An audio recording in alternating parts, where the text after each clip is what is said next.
হেই কী অবস্থা সবার? আজকে সবাইকে নোয়াখালী স্টাইলে এই মাছগুলো ভুনা করা শিখাবো, দেখাবো ইনফ্যাক্ট। তো প্রথমে মাছগুলো সুন্দর করে ধুয়ে কেটে পিস পিস করে নেবেন। তারপরে হলুদ এবং লবণ দিয়ে ভালো করে মিক্স করে ম্যারিনেট করে রাখবেন কতক্ষণ।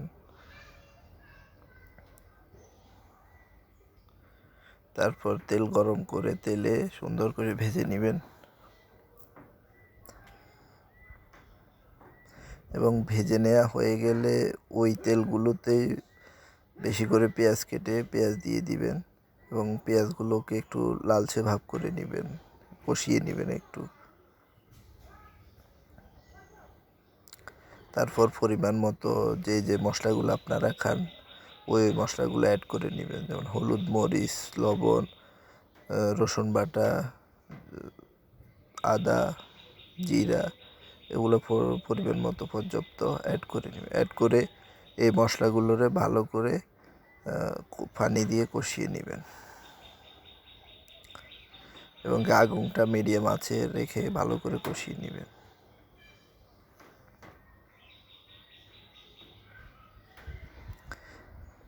এবং ভালো করে কষানো হয়ে গেলে মাছগুলো এর ভিতরে দিয়ে দিবেন